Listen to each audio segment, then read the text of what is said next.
Lejos de suponer y aceptar la posibilidad de un fenómeno paranormal, el Consejo de Investigación que se había puesto en marcha para dar respuestas a las incógnitas del extraño acontecimiento comenzó con una serie de interrogatorios y a tomar declaraciones de los oficiales a cargo que llevaron la operación en tierra, así como los operarios de la torre de control que mantuvieron las últimas comunicaciones con el escuadrón, intuyendo que eran los principales culpables del trágico suceso.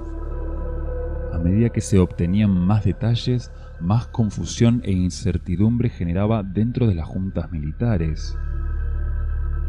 Como parte de la investigación y agregado a los informes, se tomó en cuenta los estados psicológicos y la preparación de los pilotos. Si bien el comandante Taylor era un veterano de guerra con varias horas de vuelo, no estaba familiarizado con la zona que iba a sobrevolar.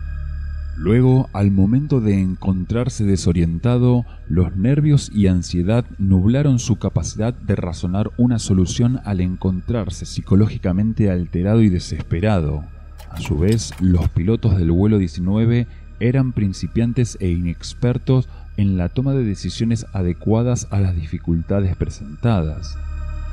Sin poder obtener una conclusión definitiva al caso, el ejército clasificó la causa de la desaparición del vuelo 19 de desconocida, pero todos asumieron que el fenómeno se debió a una desorientación y falla humana.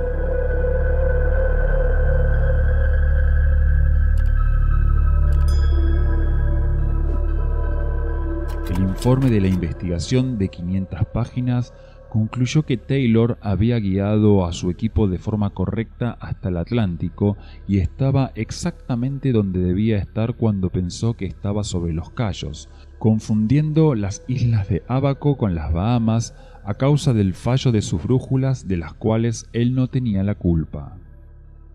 El informe también concluyó que de haber continuado al oeste en vez de realizar un último giro al este, hubieran llegado a tierra antes de quedarse sin combustible.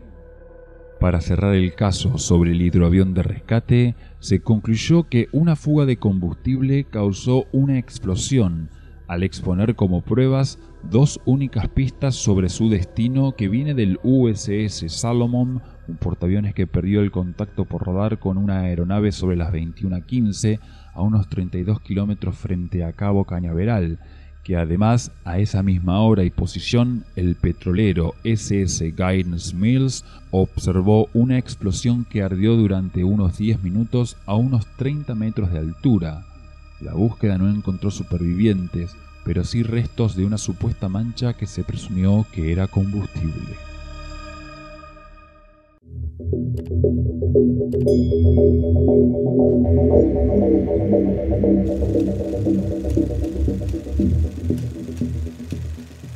Muchos investigadores y cazadores de misterio no quedaron satisfechos con los informes presentados por los consejos militares, y al no ver una explicación racional, pronto se comenzaron a desarrollar teorías alternativas más relacionadas a lo paranormal y ufológico, dando paso y nombre y fama mundial a el lugar donde ocurrió la desaparición del vuelo 19 como el Triángulo de las Bermudas, siendo este definido como una de las zonas más peligrosas para sobrevolar y navegar en el mundo.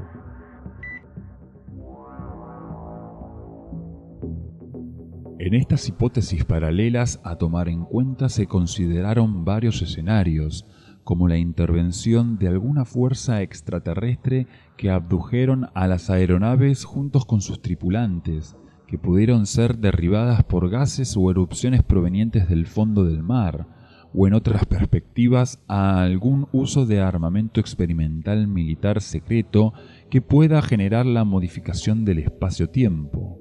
Esta última tiene relación a otras hipótesis en la que se afirma que el vuelo 19 entró en un posible túnel o puerta dimensional de origen natural que existen en la zona. Estos vórtices trasladaron a todo el grupo hacia otro plano o punto geográfico.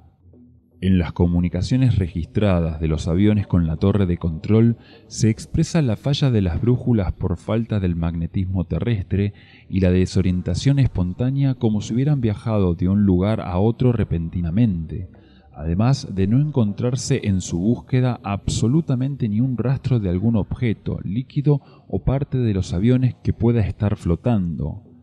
La desaparición física total de 5 bombarderos y un avión de rescate podría estar relacionada al encuentro con una anomalía en el espacio-tiempo que funcionaba como una puerta dimensional hacia otro plano temporal.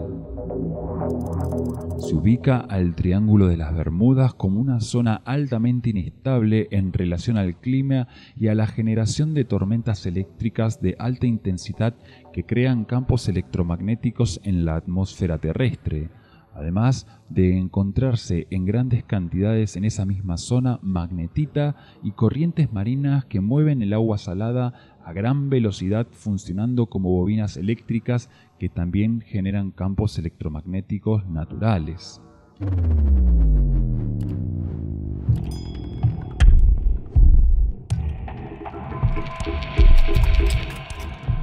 Sin ir muy lejos en el tiempo, solo 2 años atrás, en 1943, se cuenta haberse llevado a cabo de manera secreta el experimento militar llamado Filadelfia, en las cuales se buscaba lograr hacer invisible a los vehículos del ejército.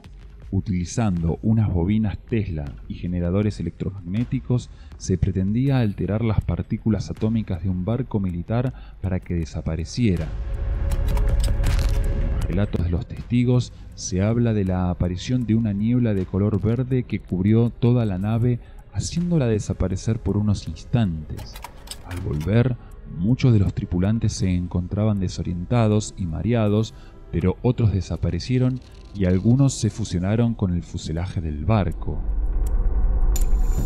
Casualmente, en muchos relatos de testigos y sobrevivientes civiles de experiencias en el Triángulo de las Bermudas, expresan la aparición de una intensa y extraña niebla de color verde cuando se encontraron sorprendidos por tormentas eléctricas generadas por el choque de masas de aire fría y caliente, produciendo cambios bruscos de alta y baja presión en la atmósfera en cortos plazos.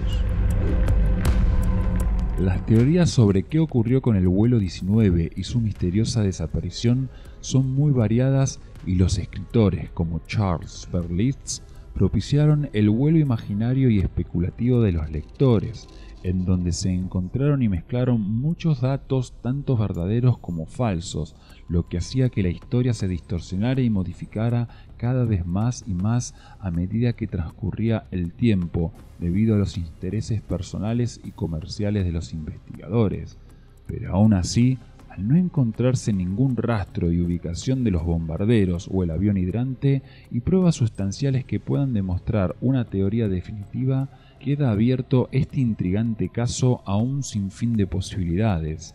Está en nuestra decisión elegir cuál es la hipótesis más conveniente. ¿Tú qué opinas? ¿Qué fue lo que le ocurrió al vuelo 19?